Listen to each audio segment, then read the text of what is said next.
markaa xisbi ka tirsan tahay hoggaanaad leedahay hoggaankaaga u imaanaysaa hadda fiqi xildhibaan wey wax aad rabtaan ood dhibsateen oo baarlamaanka la raba in la geeyo hadday jiraan wixii maanta ka dambe meelaa keentaanaa leedihiin hoggaanaa leedihiin dhalinyaro hoggaankiina dhallinyaraa usoo qoraysaan waxaa leedihin annaga waxaas iyo waxaas oo dee dowladda soomaaliya ay samaysay ama dalkeenna lagu samaynaya raalli kama nihin waxaan rabnaa inaad naga qaado oo talo naga geyso marar badan oo ka mid a waxaa maqashaan mooshin ma doonayna adinkoo lana waa idin ark marar badan mooshinka horta waa talo kelmadda waa la af ingiriisay wax badan oo waddanka soomaaliya waxaa jira dadka ay jecel yihiin laakiin af ingiriiska ay ku neceb yihiin soomaalida aaday talo u jeceshaa maanta dhan haddaad tagto oo dhulkaas aad dadka qabaa'ilka markaa heshiisiinayna madaxweynaha uu noo diron dowlad goboleedyada dhisaynay dadka maanta waaga subaxiisa u bilowda ilaa caawa inaa fadhisaa laga yaabaa midba maxay la tahay waxaa laga yaabaa 90 qofood shirkaas inay ku jirto qof walba inuu hadloo rabaa waa talo marka iyo soo jeedin horta taladay soo jeedinta waa jeceshiin laakiin markii magaca gaalo loo yeelo liir waa mooshin maya mooshin haddaa maqashiin marka calooshaayda xanuuna macnaheedu waxa waaye hadda waxaad dhibsateena magaalada ka jira example aan rabaa mathalan inaan dhahno waxbaad dhibsateen magaalada ku jiraan waxaan hana laka dhaafaa rabti inaad tiraadiin waxaa noo imaanaysiin aniga iyo xildhibaanka waxaa leedihiin soo jeedin u gudbiya baarlamaanka waxaas iyo waxaas inaan laka dhaafaan rabnaa waxaas markii baarlamaanka la geeyey magacay leeyihiin marka xeer uu leeyahay baarlamaanku magaciis marka waxaas mooshinaa la yidhaha marka haddaa hadda kadib mooshin maqashiin ha iska xanaaqinina waa laga yaabaa mooshin aad dhibsateen inuu jiro mararka qaar oo dee istiraadeen wallahi midkaan maxaa loo keenay laakiin mooshintu waa soo jeedintuna waxay ku saabsan tahay hadda example aan dadka siiya aniga qodob labaadaan rabaa inaan u gudbo oo ah marar badanna waxaa maqashaan hadda ninkii bashiir soo sheegay mucaaradku waa qarandumis mucaaradku waa sidaas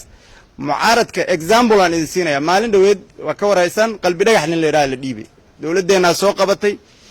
Ethiopia u dhiibtay in laga hadlo ma rabteen mase inaan laga hadlinaa rabteen in laga hadlo macnaheeda marka waxay tahay haddaa ka hadasho mucaarada ku tahay dowladda marka ha hadlin miyaa marka waa inaa ogaanaa marka mucaaradku sidiisaba dhinacu miraayadda ka taagan yahay miraayadda dhinaceeda kalena dowladdaa ka taagan xukunka dad markaas fadhiya labadooduna waxay qayb ka yihiin dowladnimada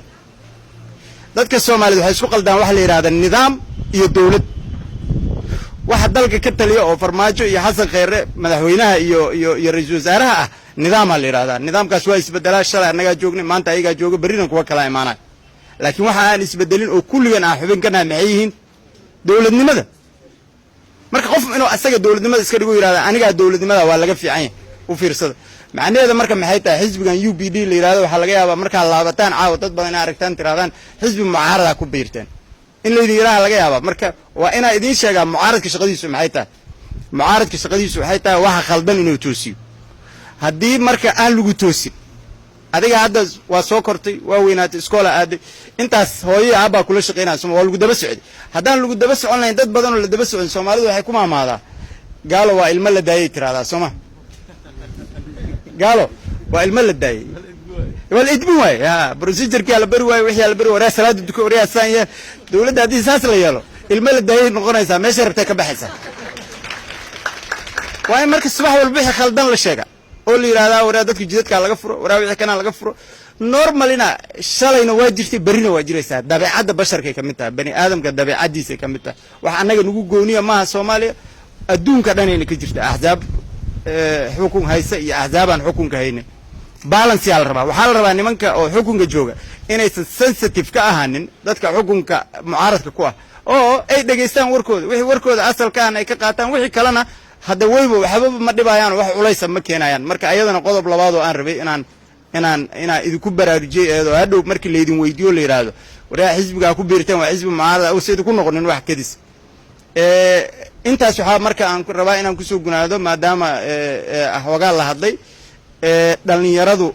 waxa marar badan laga dhawaajiyaa inay tahay tiirka nolosha